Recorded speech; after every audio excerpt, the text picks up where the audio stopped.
जीवन दुखों का एक सागर है और उस सागर पर हम अपनी नौका को खेकर किनारे लगना चाहते हैं। हम बार बार अपनी नौका को आगे बढ़ाने का प्रयास करते हैं, लेकिन सागर की लहरें हमें आगे बढ़ने ही नहीं देती।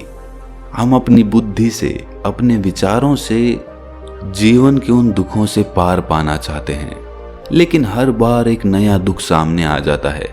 अब ऐसे में सवाल ये उठता है कि क्या कोई ऐसा सूत्र है जिससे उन दुखों से पार पाया जा सके और दुखों के सागर को पार करके हम अपनी नौका दूसरे किनारे पर पहुंचा सकें?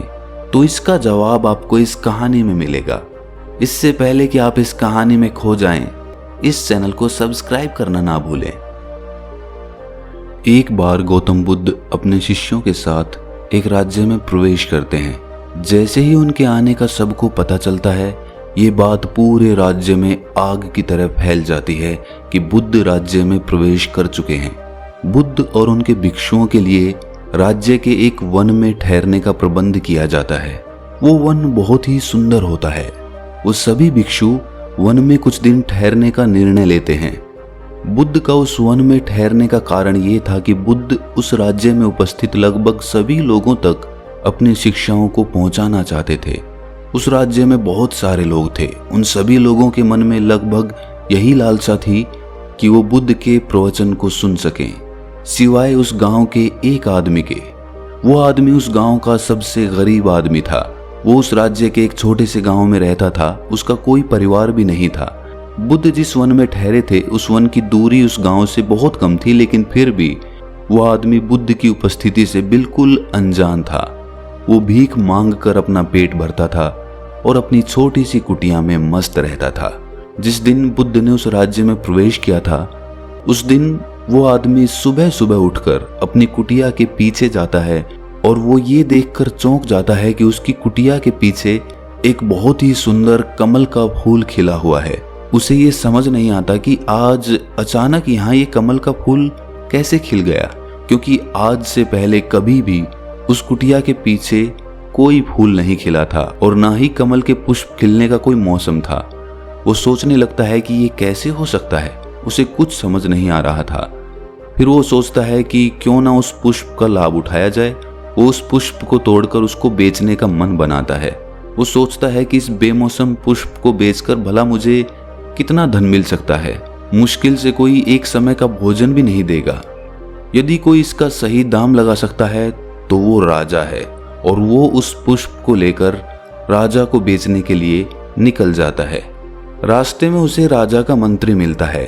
उसकी नजर उस पुष्प पर पड़ती है। वो बेहद आकर्षित होता है। वो मंत्री अपना रथ रुकवाकर उस आदमी से पूछता है कि बताओ, इस पुष्प के बदले क्या दाम लोगे? वो आदमी डरते हुए कहता है कि मालिक, यदि इसके बदले मुझे 10 सिक्के मिल जाते तो बहुत अच्छा रहता। मंत्री कहता है कि मैं तुम्हें इसके बदले 100 सोने के सिक्के दूंगा। लाओ, ये पुष्प मुझे दे दो। वो आदमी ये सुनकर दुविधा में पड़ जाता है कि अब वो क्या करे। वो सोचता है कि मैंने तो 10 सिक्के मांगे थे, लेकिन मुझे मिल रहे हैं 100 सिक्के। इसका मतलब ये हुआ कि इस बेमौसम पुष्प में जरूर कोई खासियत है। इसकी अच्छी कीमत तो राजा ही दे सकते हैं। वो उस मंत्री को वो पुष्प देने से इनकार कर देता है। वो मंत्री बुद्ध के दर्शन के लिए जा रहा होता है, इसीलिए वो सोचता है कि बेमौसम पुष्प जितने में मिलता है ले लेता हूँ, ये बुद्ध के चरणों में रखने के योग्य है। परंतु वो आदमी मना कर देता है। अंत में मंत्री अपने रथ पर बैठकर आगे निकल जाता है। उसके जाने के कुछ देर बाद राजा का रथ वहां पर आता है। इसे देखकर वो आदमी बहुत खुश होता है और सोचता है कि आज ऐसा क्या है, ये सभी कहाँ जा रहे हैं। तभी राजा की नजर भिखारी के उस पुष्प पर पड़ती है। राजा रथ रुकवाकर उस भिखारी के पास जाता है और कहता है कि बता, इस पुष्प के बदले क्या लेगा? जो मांगेगा उसका 10 गुना ज्यादा दूंगा। वो भिखारी फिर दुविधा में पड़ जाता है कि यदि 1 लाख सिक्के लूंगा तो 10 लाख मिलेंगे, और यदि 10 लाख मांगा तो 1 करोड़ सोने के सिक्के। वो भिखारी कुछ देर सोचने के बाद कहता है कि महाराज, मैं गरीब आदमी हूँ और एक दुविधा में फंस गया हूँ। क्या आप मेरे एक प्रश्न का उत्तर देंगे? राजा कहते हैं कि पूछ जो पूछना चाहता है। वो भिखारी कहता है कि आप इस पुष्प को लेकर क्या करेंगे? आप इसकी इतनी कीमत क्यों लगा रहे हैं? कुछ देर पहले आपके मंत्री ने भी इसकी बहुत कीमत लगाई थी। लेकिन इसकी कीमत सुनकर तो मेरा सर ही चकरा गया। मैं तो घर से ये सोचकर निकला था कि यदि कोई इसके बदले मुझे 10 सिक्के भी दे देगा तो बहुत है, परंतु आपके मंत्री ने इस पुष्प की कीमत 10,000 सिक्के लगाई थी और आपने तो मुझे और भी ज्यादा उलझन में फंसा दिया। आपने तो मंत्री से भी ज्यादा इसकी कीमत लगा दी। महाराज, मैं जानना चाहता हूँ कि आप इस पुष्प का आखिर क्या करेंगे। ये सुनकर राजा कहता है कि क्या तुझे पता नहीं है कि हमारे राज्य में बुद्ध का आगमन हुआ है, वो पधारे हैं और शायद उनके यहाँ आने से ही ये बेमौसम पुष्प खिला है। ये उनकी मौजूदगी का ही परिणाम है। उनके दर्शन के हेतु ही हम सब जा रहे हैं और ये कमल का फूल मुझे किसी भी कीमत पर चाहिए। वैसे तो कमल के पुष्प बुद्ध के चरणों में बहुत पड़े होंगे, लेकिन ये बिन मौसम के पुष्प की बात है।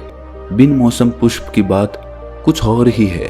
पहली बार कोई ऐसा करेगा और ये अवसर मुझे प्राप्त हुआ है। ये सुनकर वो भिखारी कहता है कि अगर ऐसी बात है तो मुझे क्षमा करें महाराज, मैं आपको ये पुष्प नहीं दे सकता। फिर तो मैं ही ये पुष्प उन्हें दूंगा। अब तक भिखारी परेशान था, परंतु अब राजा परेशान हो गया। राजा सोचता है कि मैं इस भिखारी को इस पुष्प के बदले 10 गुना अधिक कीमत देने को तैयार हूं, लेकिन ये देना ही नहीं चाहता।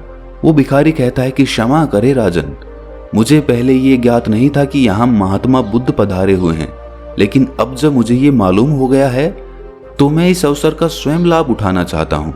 ये पुष्प मैं ही उनके चरणों में चढ़ाऊंगा। यदि आप इस पुष्प के लिए मुझे इतनी कीमत देकर उसे चरणों में डालने जा रहे हैं तो जरूर फिर बुद्ध के चरणों में चढ़ाने में कुछ अलग ही रस होगा, उसी में कुछ आनंद होगा। इसीलिए अब मैं ही उन्हें ये पुष्प समर्पित करूंगा। जीवन में इतने समय मैं गरीब रहा, आगे भी रह लूंगा, मगर ये पुष्प अब मैं ही उन्हें चढ़ाऊंगा। उसके बाद वो भिखारी बुद्ध के पास जाता है और उन्हें वो पुष्प भेंट कर देता है। बुद्ध बड़े ही प्रेम से उस पुष्प को लेते हैं और उस पुष्प को अपने हाथ में लेकर प्रवचन सभा में जाते हैं। उस पुष्प को देखकर सभी भिक्षु चौंक जाते हैं, क्योंकि आज से पहले बुद्ध कभी भी प्रवचन सभा में कोई पुष्प लेकर नहीं आए थे। उसके बाद बुद्ध अपने सभी भिक्षुओं को देखते हैं और उनके सभी भिक्षु बुद्ध को देखते हैं, लेकिन कोई भी भिक्षु उनसे कोई प्रश्न नहीं करता।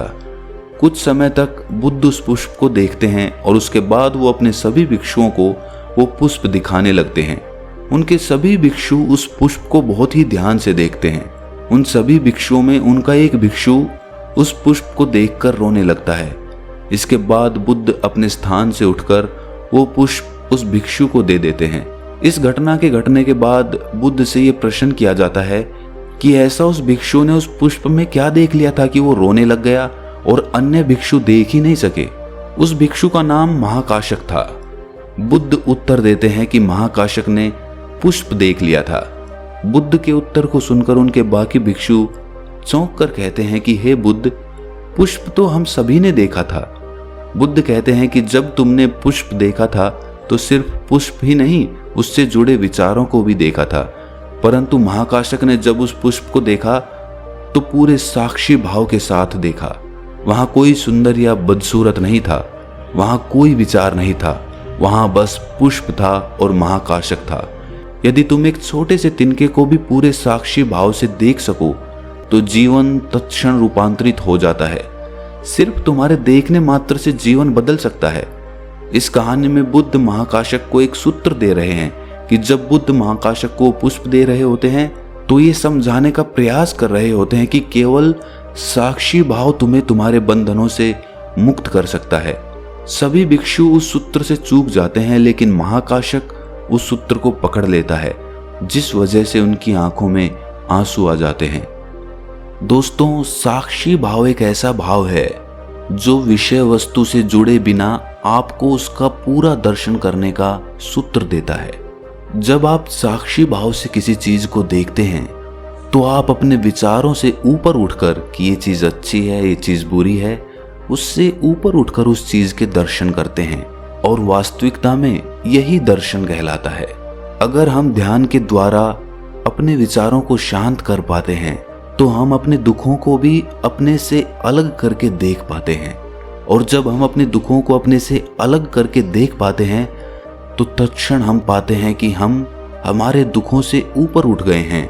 इसीलिए ध्यान के द्वारा साक्षी भाव को उपलब्ध होने की कोशिश करिए। तो दोस्तों, कैसी लगी आपको ये कहानी कमेंट सेक्शन में ज़रूर बताएं, और अच्छी लगी तो चैनल को सब्सक्राइब करना ना भूलें। तो मिलते हैं अगली कहानी में, तब तक के लिए अपना ख्याल रखें।